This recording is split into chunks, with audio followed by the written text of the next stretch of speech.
Ashamaa harka funee kabajamtoota xinnaa warroonni koottaa Oromoo jalatti argamtan akkam naga jirtu bakka jiraattan isiniin jala daawwattootiyya har'aan tanas akkuma baratamee barumsa tokkoon qabadhee isin dhiyaadheetiin jira. Barumsi har'aa keessattuu warroota yuutubara taatan hundaa akka isin fayyadu abdiin qaba. Daawwattootiyya intiroo bareedaa ta'e barbaadnu maqaa kennaa maqaa channel kennaa jechuudha. Maqaa channel kennaa yoo barbaanne suuraa irra kaa'achuudhaan akkaataa intiroo bareeda ta'e moobaayila keenya irratti hojjechuu dandeenyu aappii tokko malee isin garsiisuu dhufe osoo barumsa kiyyaa kanadhaa qabadhee isin dhiyaadheetitti hin dabarin warroonni channel kennaa haaraa taatanii gama koottaa Oromoo dhuftan subscribe gochuudhaan ol iddoo jettuu irra kaa'uudhaan mallattoon bilbilaa isinii baatee yeroo nu barumsa tokko gadhiifne jechuudha.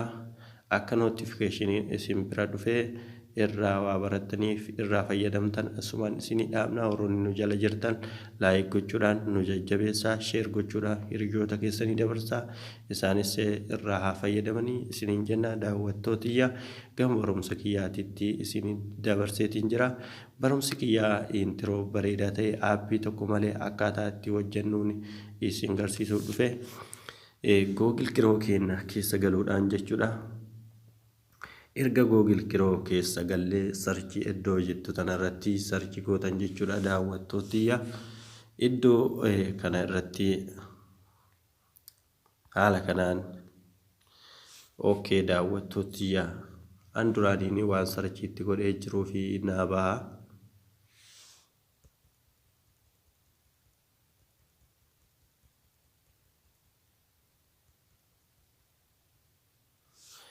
Daawwattootiyya haala kanaan sarchii ergaa itti gootanii irratti dhukaastuu jechuudha. Haala kanaan isinii ba'a jechuudha. Gara jalaati kanatti online video make video iddoo jiru kanaan akkanatti isinii baha. Iddoo kanarratti dhukaastuu jechuudha daawwattooti. Ergaa kanarratti dhukaastanii isinii barbaadu jira daawwattootiyya. Daawwattootiyya gamanatti nu geesseetiin jira. Geetii started for free jedha. Geetii started for free kan jedhu kanarratti haala kanaan nu dhufeetiin jira jechuudha akkuma amma argaa jirtanii. Kanaafuu loogiin iddoo jettu tanarratti dhukaasna jechuudha.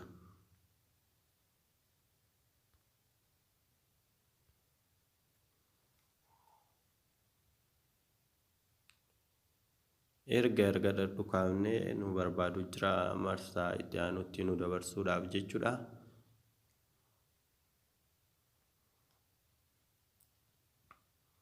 Garuu wanti inni barbaachisu niitoorkii gahaa barbaachisa jechuudha daawwattootiyya intiroo kana hojjechuudhaaf. Yoo niitoorkiin keessan dadhabaa taate yeroo isin gaafataa gama akaawuntii kiyyaa nageesseetiin jira. Daawwattoota jechuudha akaawuntii kiyyaa irratti dhukaaseetiin jira. Akaawuntiin kiyyaa naa bahee jira. Akaawuntiin keessan yoo akaawuntii hedduu fayyadamtan taate gama barbaadde irra dhuftanii yookiin irra dhukaastanii haala kanaan gama duubaatti isin deebisa jechuudha. Amma haala kanaan isin baha jechuudha. Akkuma naa bahee kun argaa jirtu daawwattootiyya haala kanaan isin baha jechuudha. Weelkaam koottaa jedheetiin jira. Erga haala kanaan isinii bahee gama jalaatitti gad deemtu jechuudha daawwattooti. Gama jalaatitti erga gad dhuftanii haala kanaan tokko haga jahaatitti isinii baasa. Kunniin sadarkaa isaati tokko haga jahaati jechuudha. Daawwattootiyya isa tokkoffaa kanarra firii jedhaati. Kuni jechuun kan pilaashaa yookiin tola itti fayyadamuu dandeessanii sa'aatii kiyya gabaabsuu fi isaa suuraa fi wannaa kana hojjetamu maqaadhaa hojjetamu kana irratti isin garsiisaa jechuudha daawwattootiyya. Erga haala kana irra dhukaafne amma nu barbaade gama biraatitti nu dabarsa jechuudha. Haala kanaan gama kana nu fidee jala kana gad dhufuudhaan gama bitaati mirgaati argamu kanarratti dhukaastuu jechuudha. Lamallee yoo isin fide haala kanaan gama mirgaa kana jiru kanarratti dhukaaftan jechuudha daawwattooti. Haala kanaan gara itti aanutti nu geessee jira jechuudha. Gara itti aanu kanatti upload image iddoo jedhu kanarratti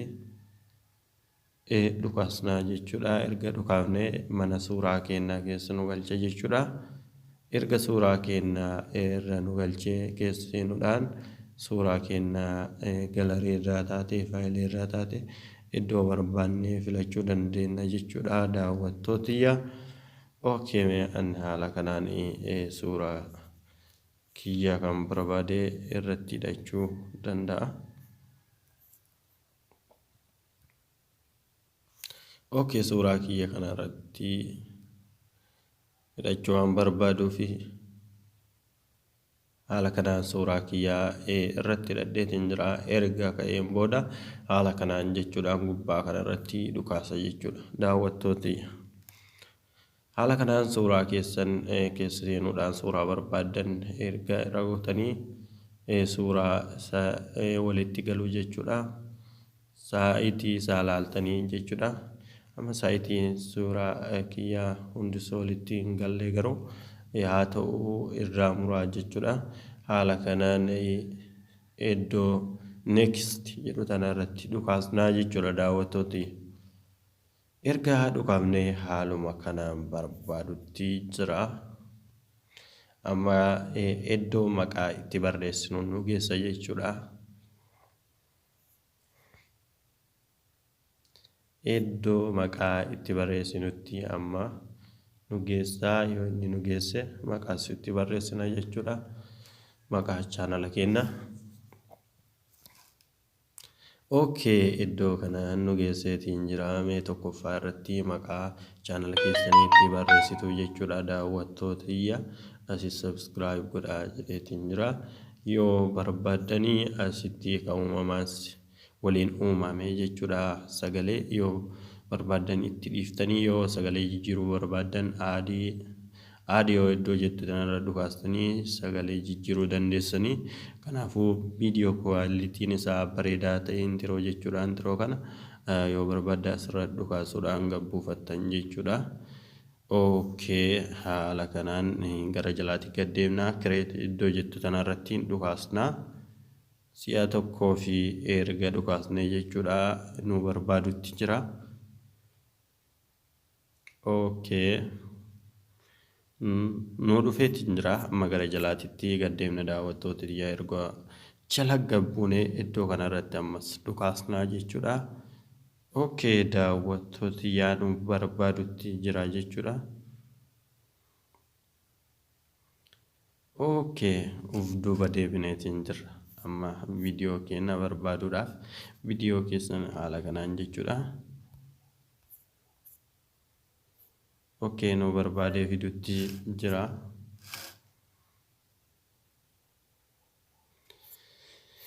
Haala kanaan nu fideetiin jira daawwattootiyya. Akkuma argitanii beeksisaa kun dhiifama. Haala argitan kanaan nu fidee jira daawwattootiyya irratti dhukaasnaa jechuudha. Viidiyoo kana taphachiifname.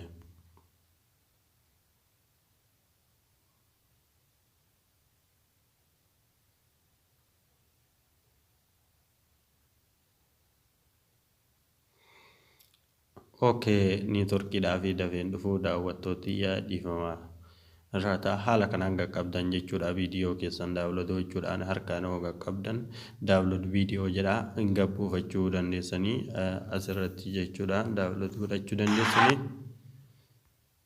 Kanaafuu yoo karaa lama jechuudha. Karaa kaan tuqaa sadiin argamtu tanarratti si'a tokkoof dhukaaftan daawlood iddoo jiru kanarratti gabbuufachuu dandeessan jechuudha daawwattootiyya.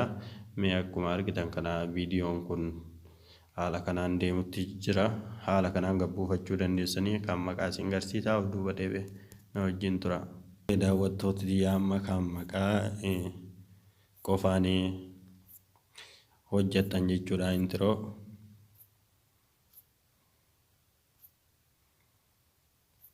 Maqaadhaan hojjechuu dandeenya. Kun kan maqaati jechuudha.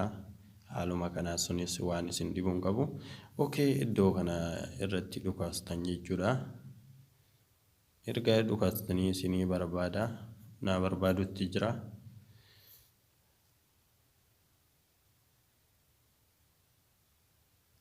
Okay, daawwattooti iddoo kanatti yoo bifa isaa yookiin halluu isaa jijjiiruu barbaadanii haala kanaan kan barbaadan irra godhachuu dandeessanii mi'aan kanatti haa jijjiiru. Okay, iddoo kanatti maqaa chaanala keessanii itti barreessitan jechuudha daawwattoota tiyyaa. Ammas gadi dhuftanii subscribe godhaa jettanii waan biraa itti barreessitanii kanallee sagalee akka chaanala keessan namni yaamoo barbaadan iddoo kanaaf kanatti si guutuu dandeessanii haaluma argitan kanaan waan hin barbaanneef asirraa godheetiin jira tokkoffaarraa duuba deebi'a daawwattooti.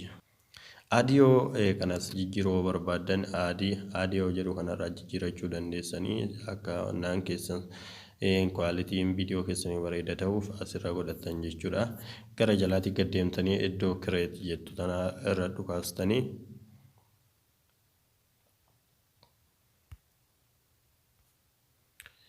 erga irra dhukaaftanii haala kanaan isinii barbaadu jira daawwattootiyyaa.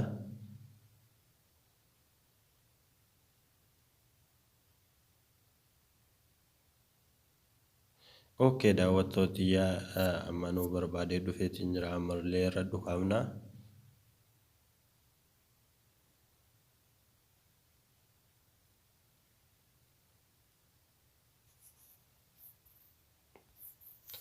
Okay, ammas nuu dhufeetiin jira jechuudha duuba nu deebiseetiin jira.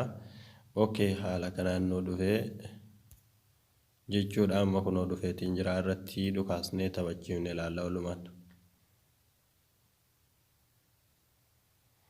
Okay, daawwattootiyyaa haala kanaan nuu baheetiin jira irra dhukaasnee ilaallame.